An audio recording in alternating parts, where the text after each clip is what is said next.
Good afternoon, villagers. How are you doing? No, I want my PTV more than you, Pam. Oh, I can see the chatter has already begun. Hello, Mike. Hello, Pam. How are you doing? Good to have you here. Let me adjust my camera here. There we go. That seems pretty good. Been running around here taking care of an order that went wrong in my desk, and now I've got to reorder something. So, not my fault. Turns out something was out of stock and they didn't bother telling me. So, anyway, hours before you, so that means I want it more. Okay, Mike, I can see that that's definitely the case. Good to have you here, Mike. Hi, Pam. Thank you for being here. This is Pepper Tree Villa. I'm Arnie, and you're watching the Daily Dose of Disney. Today is September 24th, 2019, and it's 92 days until Christmas. Hi, little darling. Hello, real geeks. Good to have you here. So, like I said, I'm Arnie, and this is your Daily Dose of Disney. Hello, Jeff. Only passengers. Good to have you here. Thank you for joining. Let's go ahead and get started. There's a few things that I need to cover today, so let's go ahead and take care of business here. On September 24th, 1953. Oh, Danny and Clay, Lorena, thank you for joining. Both, thank you so much. Oh shoot, there it goes again. It's, didn't spaz out that long. You know what, I'm gonna have to replace my, my stabilizer's gonna have to be replaced, I'm afraid. Oh well, that'll happen. But in the meantime, let's go ahead and just continue. If it starts to give me grief again, I'll do a handheld thing again.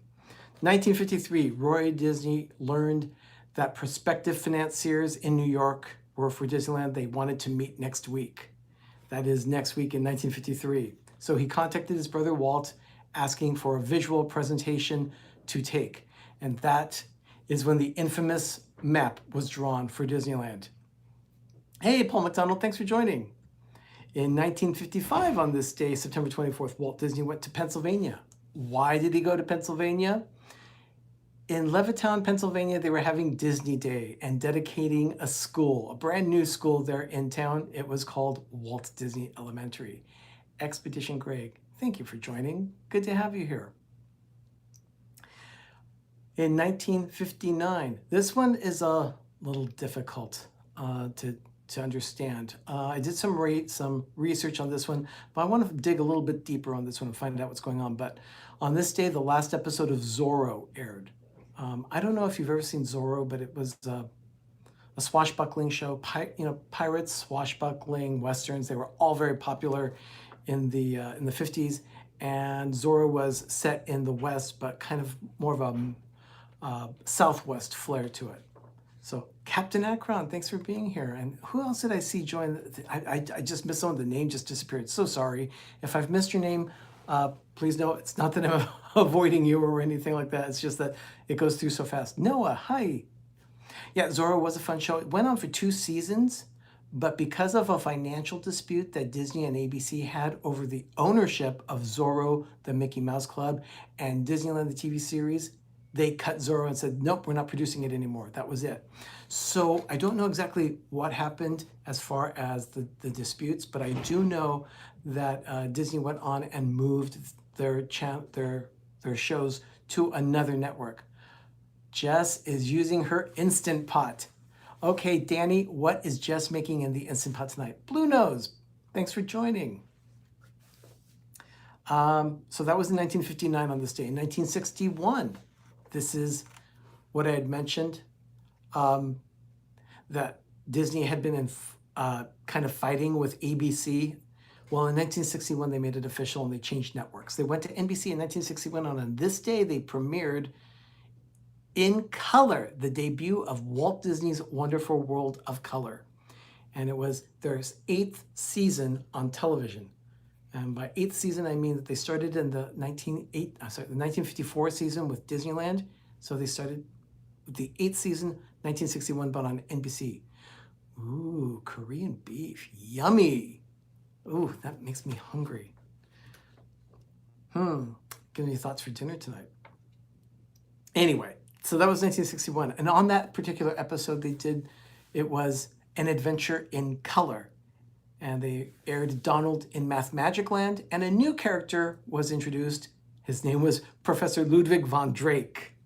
I love Ludwig, so a great character. For those that are kind of interested in this, the episode was sponsored by RCA. They just happened to be promoting the new RCA colored television. Now remember, before that, all the Disney shows had been produced in black and white and aired. So color was a big deal in 1961. It wasn't that common. Kind of like when HD TV rolled out, it wasn't very common everywhere, but they still started broadcasting it. Amy, Keystone, Rockin' Robin, thank you for joining. So that was in 1961. In 1973, for those of you paying attention to my Instagram and Twitter accounts and Facebook, you'll see that I posted a picture of this today. This was the Carousel of Progress. Now, you think, wasn't the Carousel of Progress part of the New York World's Fair? Well, yes, it was. Mickey sightings, thanks for joining. It was definitely part of the World's Fair. Zachary, thank you for joining. However, they moved it to Disneyland and it opened in 1967. But on this day, they started construction on a pavilion at the Magic Kingdom in Florida.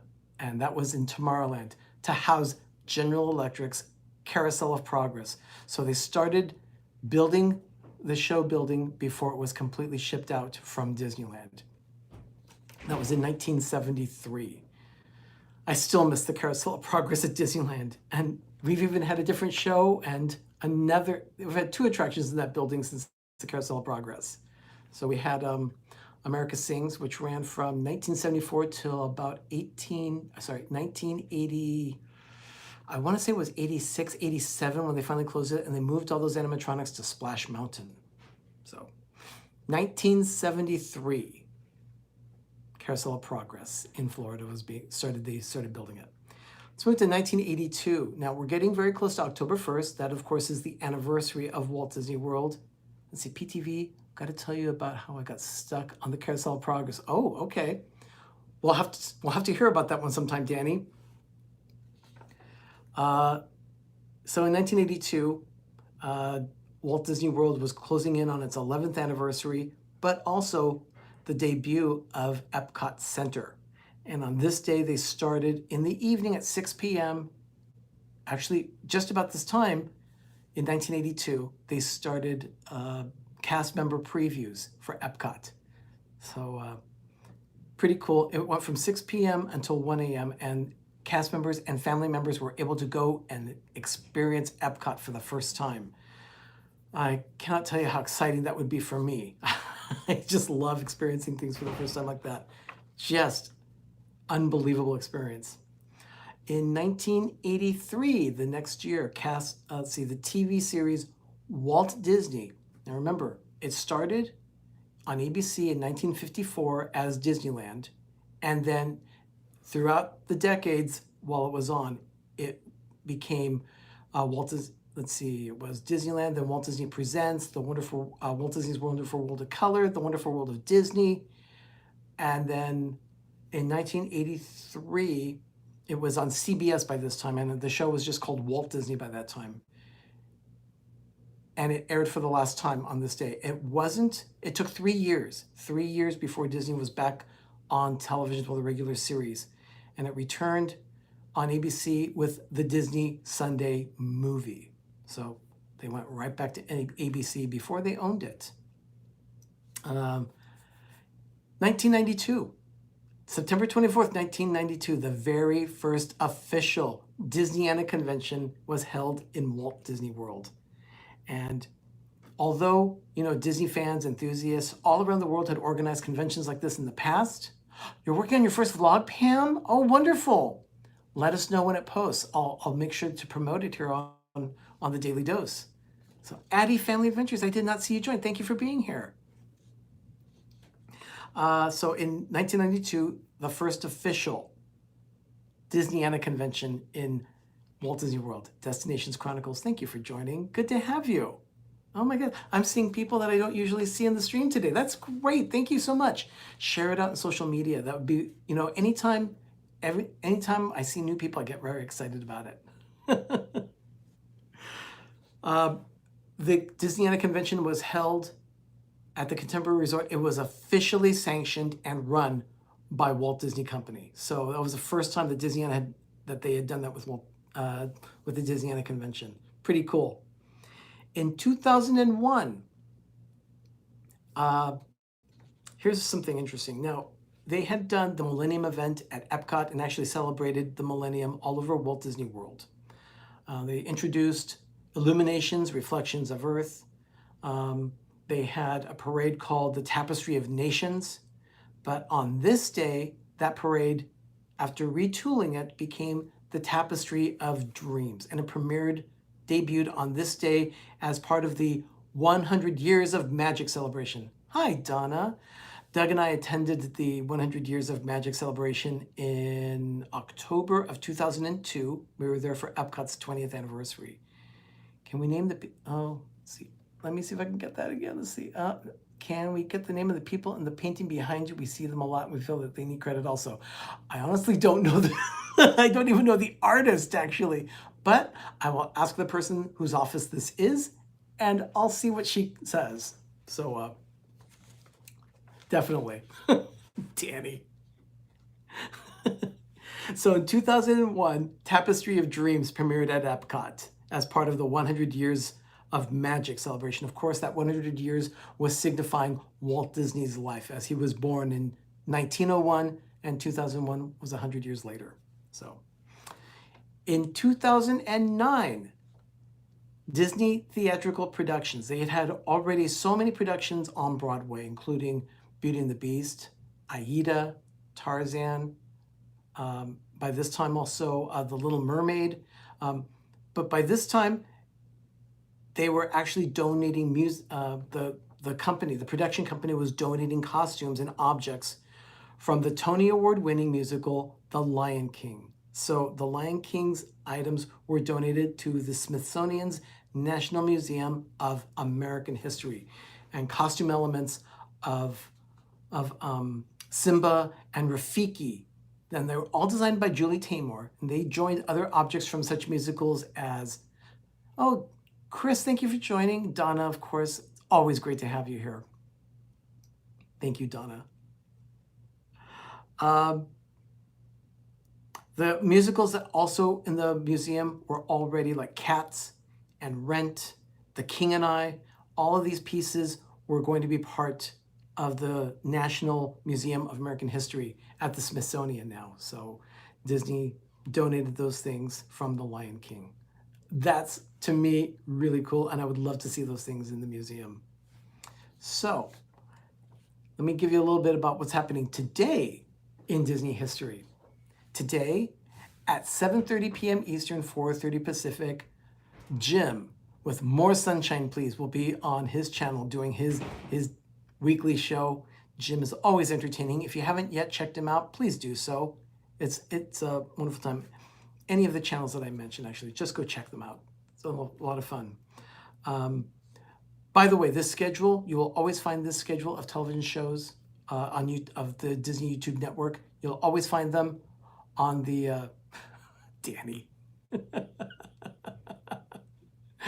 Okay, Danny.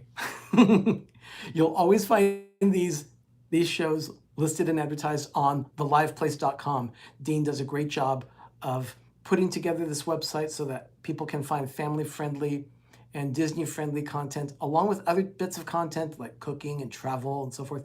You'll find all those things at theliveplace.com. So again, tonight, 7:30 p.m. Eastern, 4:30 Pacific, More Sunshine Please.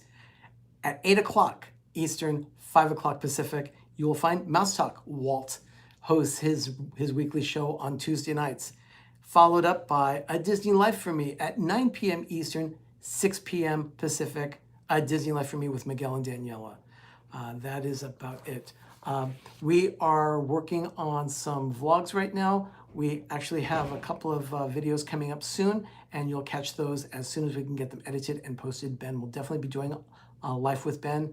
We went to In-N-Out this Sunday, so we're going to introduce some of you. If you've never heard of the restaurant In-N-Out, we're going to introduce you to that awesome burger place that was founded here in California. We love In-N-Out. Amy, thank you so much. And Destinations Chronicles, thank you for being here. Everyone, thank you so much for spending this time in the afternoon with me. I really appreciate it. It's now early evening, so everyone go out and, oh, by the way, we were live last night on PTV Live with Shep of the Shep family. Had a great time talking about his experience at Disneyland, and we just asked him a lot of questions about what he thought of Disneyland. So check it out. You'll probably be entertained by that. We did a lot of laughing. So, and we had this wonderful moment where we all talked about Mike Wheeler. Yeah, Mike Wheeler, awesome guy. If you don't know Mike, he's awesome. Check him out. Send him a message. But in the meantime, let's go ahead and close off this edition of the Daily Dose of Disney. I'll be back again tomorrow at 6 p.m. Eastern, 3 p.m. Pacific with the edition for September 25th. Everyone, have a wonderful evening. Make it very magical, and have a great, big, beautiful tomorrow. I'll see you tomorrow with another edition of the Daily Dose of Disney. Bye, everyone.